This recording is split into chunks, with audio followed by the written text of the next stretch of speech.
Okay, so this is the first day, January 7th, 2019, first day of my video series to document my scripture study and my study of just spiritual things that may not always be just straight up scriptures. But this morning I was reading in the Book of Mormon, in the Book of Alma, chapter 25. Let's see, 25? Yep. And reading about Alma and Ammon and Aaron and Omner and Himni, the sons of Mosiah, and what they were doing.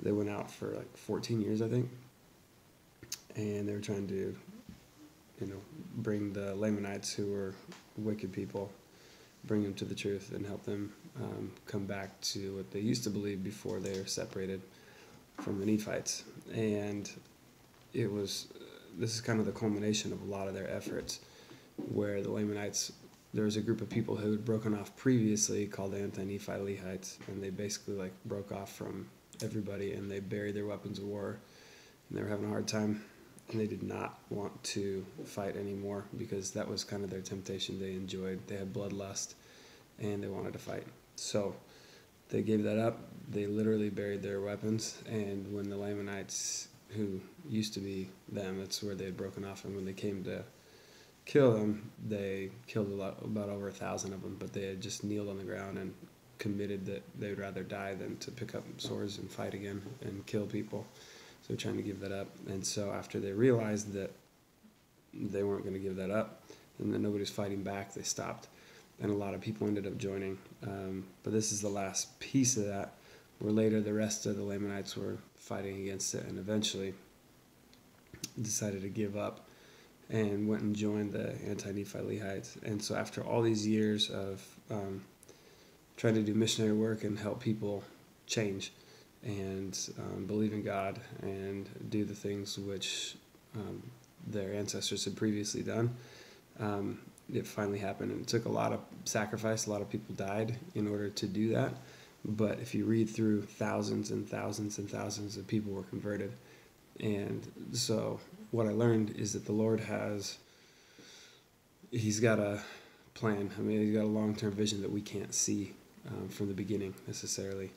And it took years, it took death, it took sacrifice from the brethren. They got put in jail multiple times, and they were out there for 14 years. I mean, it's an insane amount of time to be out doing, dedicated 100% to missionary work.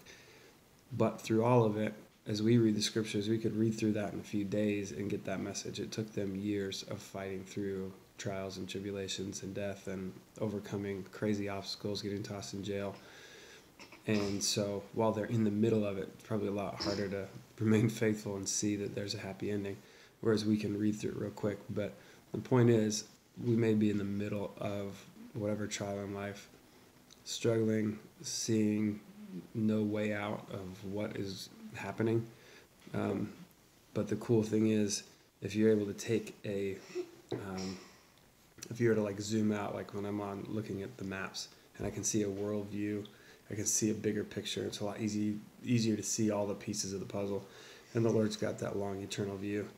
And though we may be down in the middle of this crisis that seems like it's not, that we're not able to overcome, we don't really see a light at the end of the tunnel, that God already sees the next steps. He's already got things in place that, if we're righteous, will help us, and that we'll be able to receive whatever blessings or reward we need. And so that was a fantastic read this morning.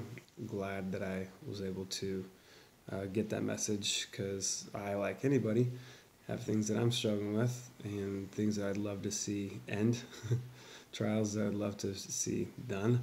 And, there's that. So that wraps up day one. Hopefully this continues.